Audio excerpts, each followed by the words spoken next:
never win again this year. When does hoops start? Those teams in those 6 cities, they're like, is it basketball season yet? Wait till next year. All those teams are like, man, injuries or bad luck, it killed us. And then that top row, those are 4 teams, sorry Dolphins, who at the end of the year are going to end up 1 game short. Everyone else is going to be a playoff team, but we can't show that yet. Because the committee has asked me, they delivered me this letter. And they've asked, I don't know if you can read it. It says to America from the committee. They've asked me to read it to you. And so I'm going to do that to the best of my ability. The committee would like to address the allegations of bribery and bullying that have plagued this week's rankings. The allegations of bribery, most notably, Lil Wayne allegedly offering a guest verse on his upcoming album, I Am Not a Human Being 3, in order to raise the Packers to the #1 spot, were thoroughly investigated and found to have no merit whatsoever. Unfortunately, the committee cannot say the same about the allegations of rampant bullying, intimidation, and threats upon committee members. Oh, man. What's going on A there? roving cabal, which identified itself only as the Bills Mafia, has harassed this committee to the point to where we had to hold this week's meeting under the protection of retired Mossad agents. Despite the harassment, the committee is proud to say we were able to complete our charge and deliver this week's tiers. And to this alleged mafia, you were not the first, and you will not be the last. Back when the Bills Mafia was nothing but a local street gang, the committee was weathering threats from Raider fans who claimed to be from a black hole. We dealt with them the way we will deal with you, with honor, integrity, and courage. Signed, the committee. So, Bills Mafia, could they just be right? Buckle up. Your threats didn't work. Show the next tiers, please. 14 playoff teams revealed as such. Wild card weekend. Those teams are good teams. They're going to make the playoffs. They're not going to last past wild card weekend. Trust issues. Those 4 teams, you want to believe in them, but for one reason or another, you can't totally trust them. Super Bowl or bust. Those 3 football teams, if they come up short of the Super Bowl, no matter how good the season was otherwise, they are going to consider it a disappointment. #1 contender spot for the first time all year. The Green Bay Packers got there, again, without any Lil Wayne bribery. And, of course, the champs stay the champs. So that is this week's tiers. Those will be your 14 playoff teams, Brandon. The committee has prophesized. And I don't know what issue you could possibly have with this week's rankings. They seem perfect. This is all a setup, buddy. And I'm getting wiser. I'm getting smarter. Tuesday night, when the committee sends out their tiers for us to review so we can prepare for today's show, right? The first thing I look at is, okay, what is that? Where's that one team that stands out where they're just misplaced and Nick totally and his committee totally got it wrong? And last night, the first thing that jumped out to me was the Buffalo Bills. And I was like, why does Nick have the Buffalo Bills so low? And I'm thinking about you trying to be inside of my head, knowing that I'm going to pick the Buffalo Bills and try to petition them to move up. But then I said, okay, if I pick the Buffalo Bills, there's going to be this big old setup. And what's going to end up happening is you're going to actually compare the Buffalo Bills to the Cleveland Browns and somehow try to create this discussion around this quarterback and how these teams are alike. And then the numbers are going to show that the Cleveland Browns are better. So I'm not even going to buy into that. Maybe I'm wrong, but I feel like this is a setup. So this is what I want to do, okay, Mr. Committee. There's 3 teams on these tiers that I feel should be considered the scariest playoff matchups. And the 3 teams are, bam, here we go. Let's jump into it. We got the Bucs, we got the Colts, and we got the Bills. All right? So I'm not going to single out the Bills. I'm going to talk about these 3 teams. These are teams you don't want to see in the playoffs. You have the Bucs. Like, I always look for the one team that could be reminiscent of the 2005 Pittsburgh Steelers. Like, who's that team that's just hot, trending in the right direction come December? You have the Tampa Bay Bucs. Look, we know what we're going to get from that defensive side. They're elite. They play lights out.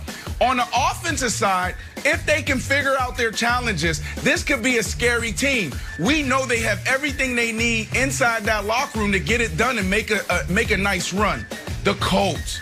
Oh, the Colts. Wild, how did you jump off the Colts? The Colts, man, they lose one game, and then all of a sudden, Mr. Kevin Wiles, you're like, oh, let me go to this team or that team. Let me jump on the Pittsburgh Steelers bandwagon. No, this is a good team. Their defense is elite. They can do everything. They play together. Their scheme makes sense. And then on the offensive side, Nick, you always say it. They're a quarterback away. Well, this quarterback, he's just been protecting the ball. If they do that, you don't want to see this team come postseason. And then the Buffalo Bills. What makes the Buffalo Bills so good? I said it yesterday. 2 guys on that roster, on that team, in that organization, they may not be there next year. You got Brian Daboll, who is lights out, just creative, dialing it up every week. You're seeing Josh Allen and his team ascending in the right direction. They can do it all. They move the ball better than every team in football outside of the Chiefs. They're good on offense. They're really good on offense. And then on the defensive side, they're getting healthy at the right time. So I truly believe you need to add a tier, and I would like for that tier to say the scariest playoff matchups, okay, and have these 3 teams sitting right there. Can we get that done? I'll address that. Committee. Okay, so I'll address that very quickly. And I'm not trying to reveal any confidences here, but part of that roving cabal, Bills Mafia, may or may not have reached out to Brandon right before the tier segment started, trying to further intimidate him since they couldn't get to the committee.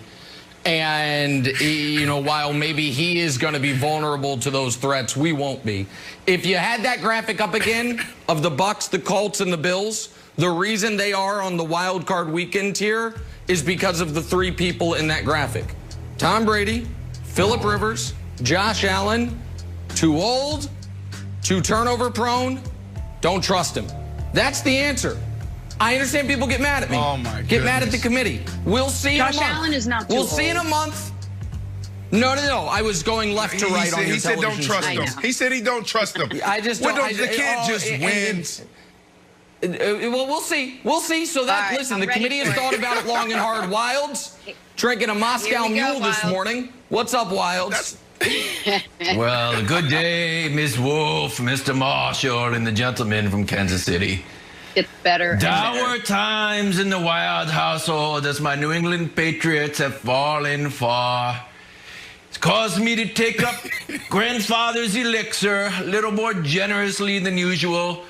Dulls the spirit, but sharpens the wit. Alas, I do have a job to do. I have brought forth, stand by it, the following petition. What's going on here? Hereby, in this petition, I would like to bring up the Pirates of Tampa Bay up 1 notch for the reasons contained. Henceforth, Article 1, the #1 run defense in the entire National Football League.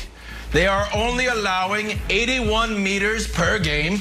And yes, Dalvin Cook had 100 meters last game, but guess what? Dalvin Cook is not on every team.